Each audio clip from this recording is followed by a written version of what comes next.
주님, 오늘 어린이 주일에 부모된 우리가, 어른된 우리가 오늘 이 말씀을 함께 듣고 나눌 때 우리 젊은 청년들까지도 주의 음성을 들을 수 있도록 역사하여 주시옵소서.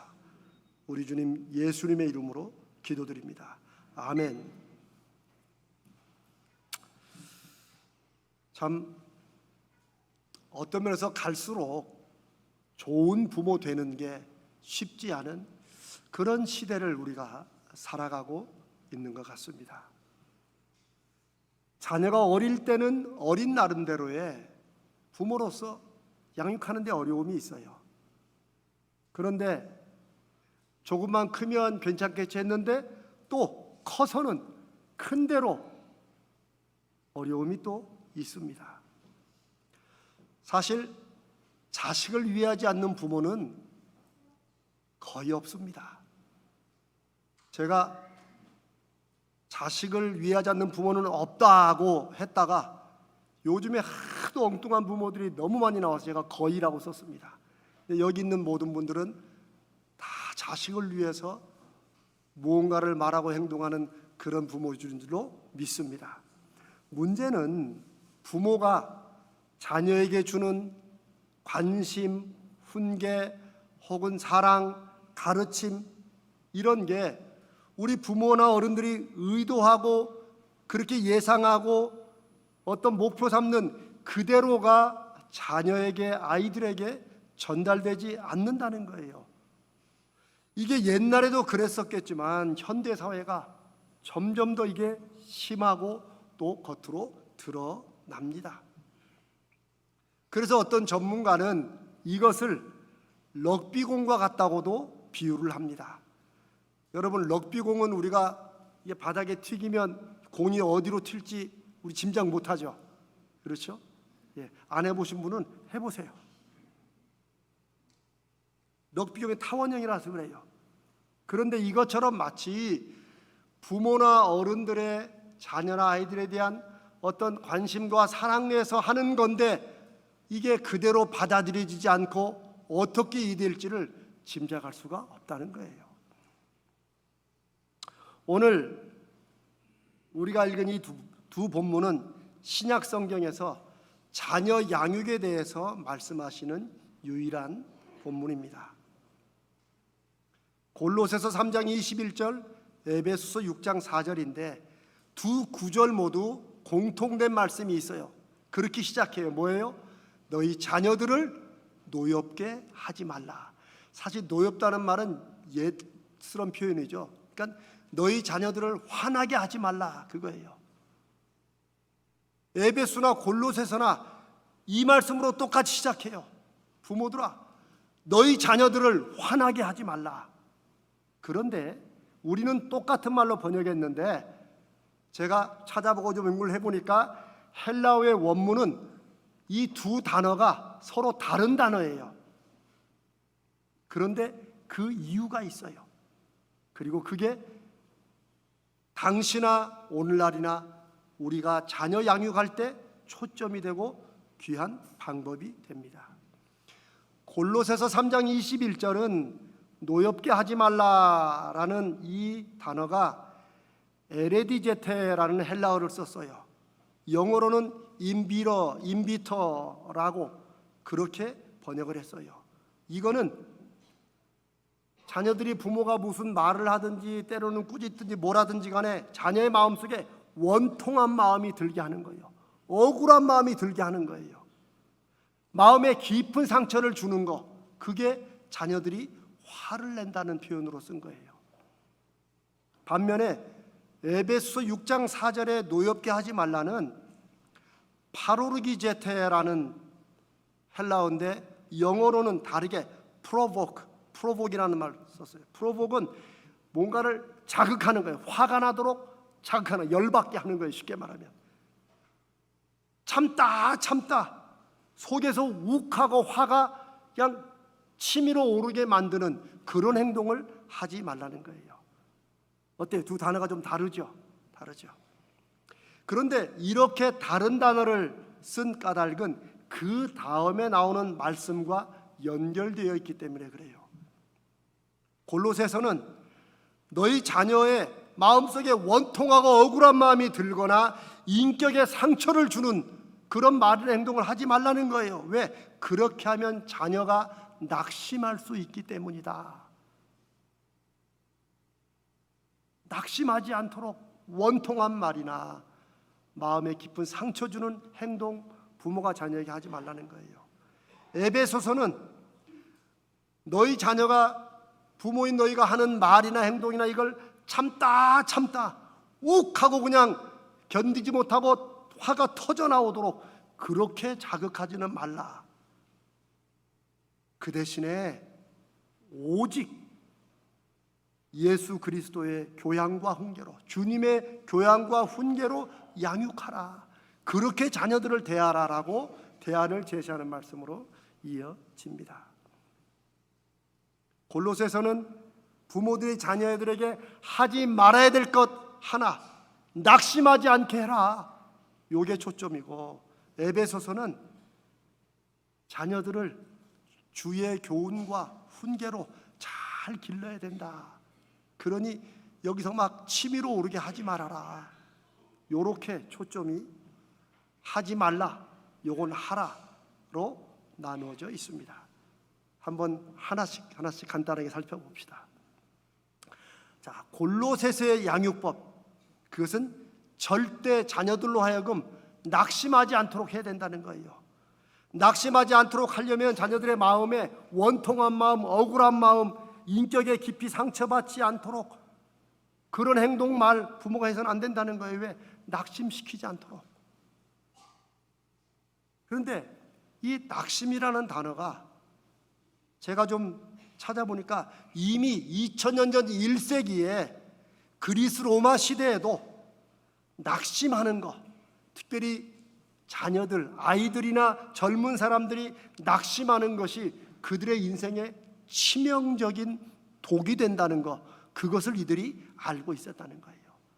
당시에 이런 얘기들에 관한 기록들이 나와요.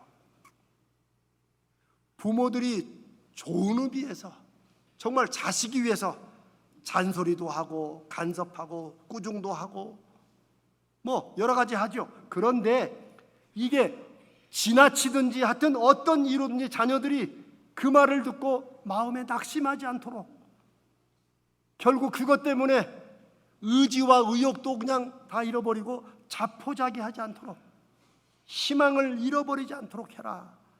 이 낙심한다는 말은 의욕을 잃어버리고 뭔가 희망과 꿈을 잃어버린다는 것과 연결되어 있어요. 그래서 젊은이들에게, 자녀들에게 낙심하는 것이 치명적인 독이 된다고 하는 것은 미래와 연결되어 있는 시기이기 때문에 그렇다는 거예요. 여러분, 우리가 철없이 뛰노는 아이들 보면서 또 청소년들이 뭐가 좋다고 지들끼리 깔깔 낄기 되는 걸 보면서 여러분은 어떤 마음이 드세요? 저놈들이 왜 그러나? 좋을 때다, 그런 느낌 들죠. 에휴, 좋을 때다, 철없이 이렇게 웃고 그럴 때가 좋을 때다. 어릴 때가 좋은 이유가 뭘까요? 옛날부터 지혜로운 사람들은 꿈과 희망이 있기 때문에, 미래에 대해서 무언가를 계획하고 그것 때문에 가슴 설레는 그런 시기이기 때문에 어릴 때가, 젊을 때가 좋다고 얘기한다는 거예요. 그런데 부모가 어떤 꾸지람이든 훈계든 뭐 자식을 위해서 하는 모든 어떤 일이라도 그 자식의 마음을, 아이들의 마음을 낙심시켜서 자녀들로 하여금 내일을 위한 희망이나 꿈을 빼앗으면 이건 모든 것을 망가뜨리고 빼앗는 것 같다는 거예요. 그러니까 절대 억울하고 원통한 마음이 들도록, 혹은 마음속의 인격에 상처를 받지 않도록 낙심시키는 말, 이거 하지 말라는 거죠. 제가 아까도 말씀드렸지만 부모는 다 자식 위해서 한다고 하는 거예요. 그렇게 말하고 그렇게 행동하는 거예요. 그런데 이게 지나치든지 혹은 방법이 잘못됐든지 혹은 그의 지금 상황이 아니든지 무언가로 이게 선을 넘어가서 자식이 자신의 결심한 것이나 계획이나 미래에 대한 의욕과 의지를 잃어버리고 자포하게 된다면 자식의 인생과 미래를 망치는 것이고, 그러면 부모는 평생 두고두고 후회할 것입니다. 그러니 이 골로새서의 교훈은 아무리 화가 나도, 아무리 자식을 위한다고 해도 부모가 말이나 행동으로 자식의 마음을 낙심시키는 것, 이거는 절대 하지 말아야 된다는 것입니다. 제가 아이들 얘기할 때 꼭 하는 말 있죠. 절대 어른들이나 부모들이 하지 말까. 이놈아, 잘 되려면은 떡잎부터 알아본다는데, 이거는 제가 정말 주님의 이름으로 말씀드립니다. 이거는 하나님을 모독하는 것입니다. 왜요? 왜? 우리 모두의 인생은 누가 책임지십니까? 누가 인도하십니까? 하나님이 인도하시는데, 마치 우리가 하나님 대신 너 그렇게 하는 거 보니까 너는 이놈아 싹수가 노랗다, 네 미래는 없다. 하나님이 인도하시는 아이와 자녀와 사람의 인생을 우리가 뭐라고 판단하면서 너는 안 되라고 한다는 것이, 저는 하여튼 우리나라 속담 중에 제일 악독한 게 이거라고 생각해요. 너무 흥분했나 제가? 그러지 말아야 됩니다. 좋은 말은 보태줘도 아이 마음을, 자녀 마음을, 젊은이의 마음을 낙심시키는, 그래 하긴 뭐 내가 뭐가 되겠어, 이런 마음 들게 하는 거 골로새서가 절대 금하고 있습니다. 자, 이런 뜻에서 제가 골로새서 3장 21절을 제가 말씀드린 이런 뜻을 담아서 다시 한번 이 구절을 읽으면 이런 의미입니다. 부모들아, 어른들아, 자식을 위한다고, 아이들을 위한다고 아무리 화가 나도, 혹은 자기 마음에 무슨 생각에서라도 그들의 마음을 원통하게 하거나 인격에 깊은 상처를 주지 말아야 한다. 왜냐하면 그 때문에 그들이 낙심하게 되면 그들은 꿈을 잃어버리고 희망을 포기하고 의욕을 잃어버리고, 그것은 그들로 하여금 미래를 포기하게 만드는 것이기 때문이다. 이게 골로새서 3장 21절의 자녀 양육법에 관한 말씀입니다. 두 번째, 에베소서의 양육법은, 자녀 양육은 자녀들의 마음에 참다. 아이들이 왜 부모 말을 들어요? 부모니까 듣는 거예요. 어른이니까, 또 지도 잘못한 거 아니까. 그러나 어떨 때는 이 참다 그냥 여기서 욱 하고 그냥 화산 터지듯이 터져 나오게 되는, 그런 정도로 자극하는 말, 자극하는 행동, 자극하는 표현, 그렇게 하지 말라는 거예요. 그러지 말고 주의 교훈과 훈계로 그들에게 말하고 양육해야 된다는 거예요. 이걸 어떻게 하는 것일까? 이 신약성경에는 분노의 문제, 화내는 문제에 대해서 몇 군데에서 말씀을 하세요. 이 분노는 중요합니다. 왜냐하면 이 분노에 대한 이해를 현대인들은 뭐 심리적인 것으로 이해하지만 성경은 영적인 것으로 이해합니다. 분노는 빨리 이게 잘 조절되고 다스려지지 않으면 마귀에게 기회를 주는, 마귀에게 자녀와 어린아이들의 마음과 인생에 파고들어서 악하게 역사할 수 있는 기회를 주는 게 바로 분노라는 거예요. 부모나 어른들이 분노하든, 혹은 아이들이나 자녀들이 그 얘기를 듣고 마음속에 분노가 일어나든, 그럴 때 누가 틈탄다고요? 마귀가 틈타는 거예요. 마귀가 틈타는 거예요. 다시 말하면 부모나 어른들이 자식이나 아이들을 위한다고 하는 말이나 행동이 잘못되면, 지나치면 그 마음에 참다 폭발하게 만들고, 그렇게 되면 그 순간 그 자녀를, 그 아이를 마귀에게 넘겨주는 것이라는 뜻입니다. 이게 얼마나 끔찍합니까? 마귀에게 자식을 넘겨주는 부모의 말과 행동, 어른들의 말과 행동은 예를 들면 이런 것입니다. 과도하게 엄격한 훈육, 아주 애를 그냥 훈련소에서 그냥 신병 잡듯이 스케줄 딱 정해놓고 하는 거 있죠. 그거 주의 교훈과 훈계가 아니라는 거예요. 비합리적인 가혹한 요구. 애들 다 알아요. 눈치 빠네요. 아빠는 그렇게 안 하면서 나한테만 하라면 해. 이것도 정도가 있어야 된다는 거예요. 그 선을 넘어서면 아이를 우리가 마귀에게 던지는 것과 똑같다는 거예요. 부모로서의 권위를 남용하는 것, 독선적인 것, 공평하지 못한 것, 계속 잔소리를 하면서 괴롭히는 것, 한 번 말하면 내 우리말로 귀에 딱지가 않도록 누구말 쫓아다니면서 정죄하는 것, 자녀에게 굴욕감을 주는 것, 자녀의 피로와 감정에 대해 무반응하거나 무감각한 모든 행태를 포함하는 거예요. 부모들이 아이들에게 핸드폰 주는 거 왜 그래요? 아이들을 위해서 주는 것 같지만 실은 자기도 요구해야 되니까. 이거 주고 조용히 해. 이거 자녀들이 그때 필요로 하는 무언가에 대해서 무반응하고 무감각한 거예요. 이 모든 것이 마귀에게 자식을 넘겨주는 것. 야, 참 이게 깜짝 놀랄 말이에요. 저도 이 글을 읽고 설교를 준비하면서 정말 마음이 많이 찔렸습니다. 내가 내 아들 하나 있는 것을 무수히도 많이 내가 마귀에게 넘겼구나. 주님의 은혜를 믿습니다. 아멘 안 하세요?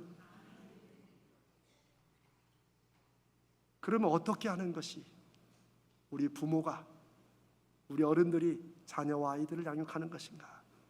주의 교훈으로 가르치라고 했지만 여기서 기독교 가정은, 예수 믿는 사람들의 가정은 세상 사람들의 양육법과 어떻게 달라야 하는가를 주님이라는 말을 넣으면서 강조하고 있습니다. 주 예수의 교훈과 훈계로 가르치라. 그 말은 세상의 경험, 지식 혹은 세상의 흐름에서 지금 아이들 성공법으로 하는 이런 얼마나 많은 요즘에 이런 것과는 차원이 다른 하나님의 지혜를 의지하며 자녀를 양육해야 된다는 그런 뜻입니다. 그렇게 해야 부모와 자녀 사이에 마귀가 틈타지 못하고 지옥의 권세가 아이의 영혼과 마음과 삶을 넘보지 못한다는 거예요. 주님의 교훈과 훈계로 양육하라는 것은 주님의 지혜를 의지해서 양육하라는 것입니다. 이것은 우리가 성경을 많이 읽고 외워가지고 얘기한다는 게 아니에요. 혹은 예전에 막 한 번쯤 한국교회 또 그게 또 한 번 샥 돌았어요. 애들에게 성경 암송을 시키고 막 성경 읽게 하고 이러면 애들이 나중에 잘 된다. 제발 그러지 마세요.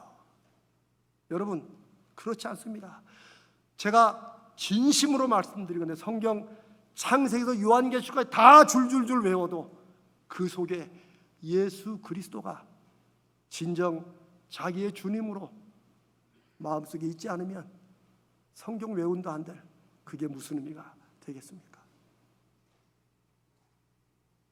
주님의 지혜를 의지해서 자녀를 양육하는 것은 다른 무엇보다 부모의 지식이나 생각이나 어떤 경험이나 혹은 세상에서 지금 흘러가는 어떤 흐름들, 이런 것을 따라서 이것에 맞추어서 지도하거나 양육하지 않는 것, 이거라는 거예요.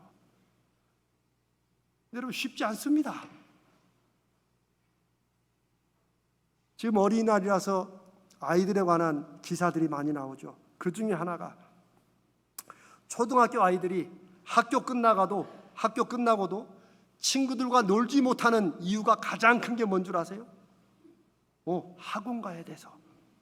문제집 풀어야 되니까. 아이들 답변이 솔직해요. 물론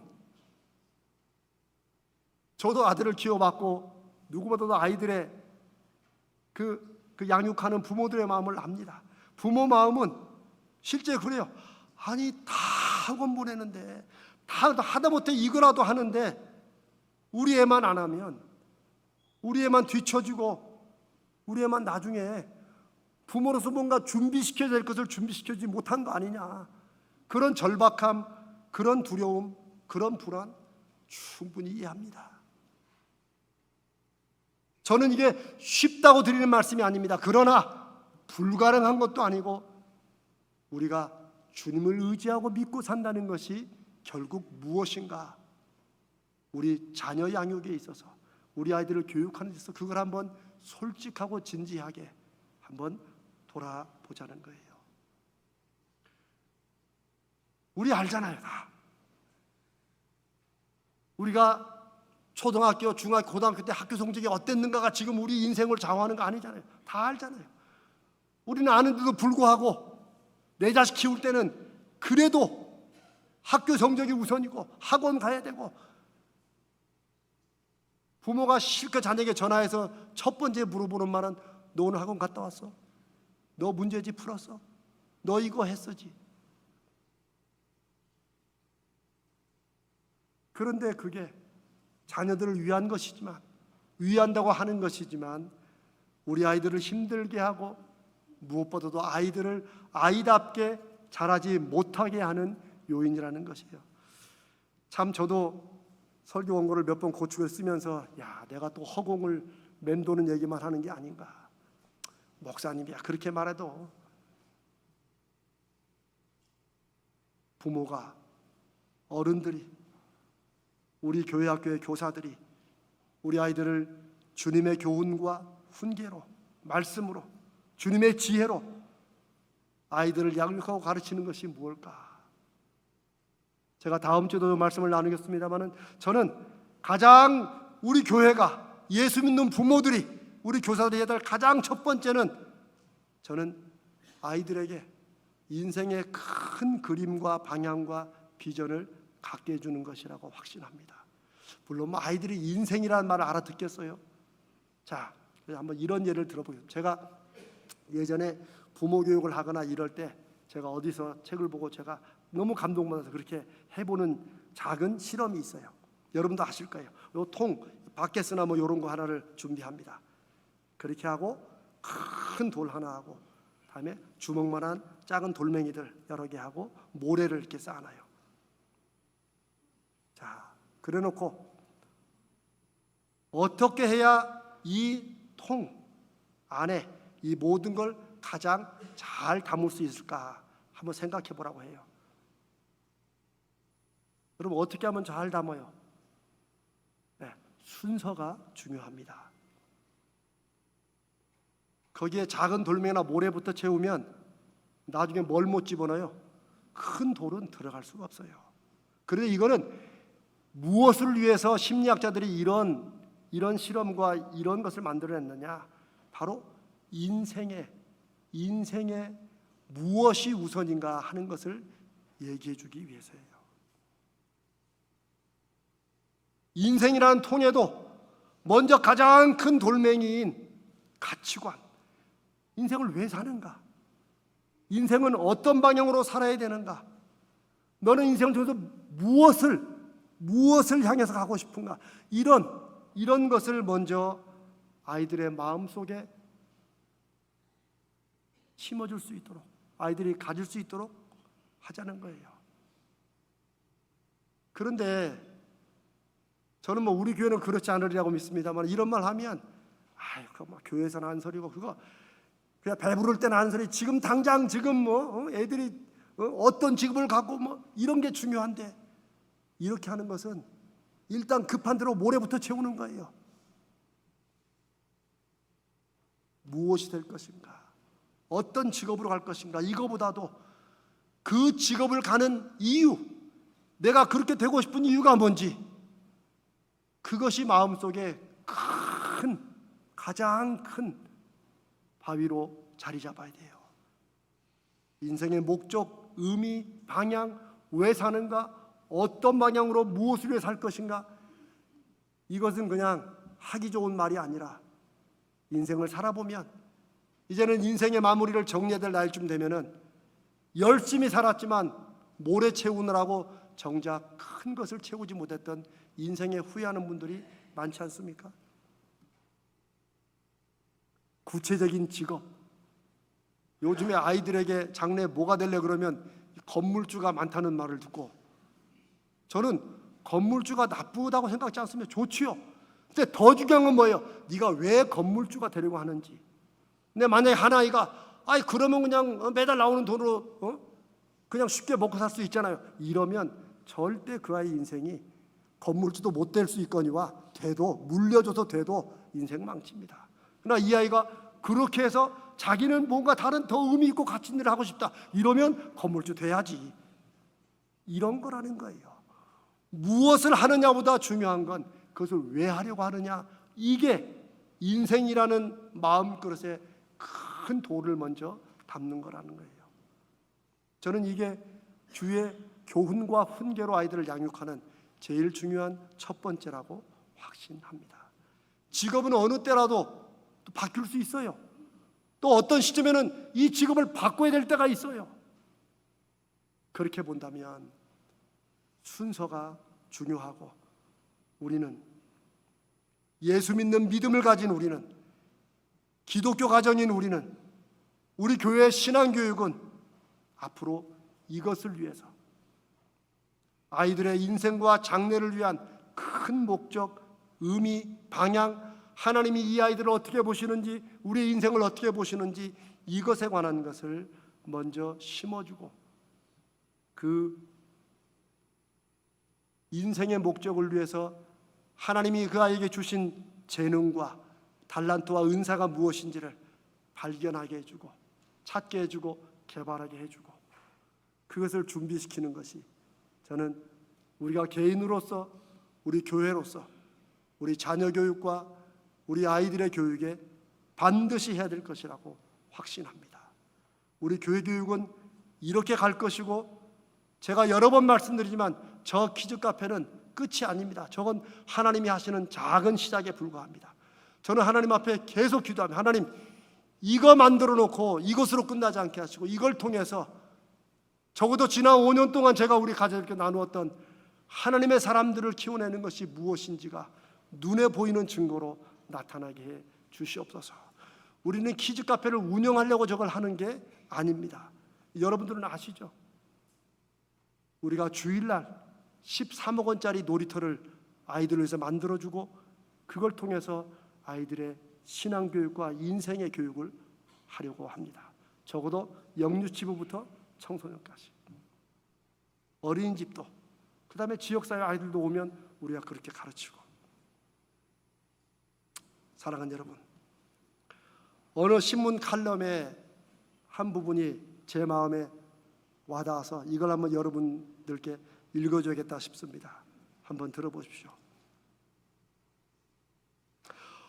어른도 그렇겠지만 아이 역시 참 살기 쉽지 않은 세상이다. 그런 아이들이 어린이날 단 하루만이라도 주변 눈치 안 보고 공부 걱정 안 하고 자유롭게 보냈으면 좋겠다. 맨 마지막 부분에 미래는 눈에 보이지 않는다. 그래서 아득하지만 그래서 더 기대해 볼 만하다. 지금은 작게만 느껴지는 아이들은 머지않아 어른이 되어 이 나라를 책임질 것이기 때문이다. 오늘 어린이 주일을 맞아 우리 아이들의 마음속에 장래의 꿈과 희망을 심어주도록, 아이들을 낙심시키지 않고 우리에게 생명을 주시고 그 생명이 충만하도록 하시기 위해 오신 예수님, 그 예수님의 말씀과 교훈과 지혜로 아이들을 양육하도록 우리가 한번 새롭게, 우리 어른 된 우리가 우리 청년들을 향해서, 우리 청소년과 아이들과 어린아이를 향해서 그렇게 새롭게 다짐하는 오늘 주일 되시기를 주님의 이름으로 축복합니다.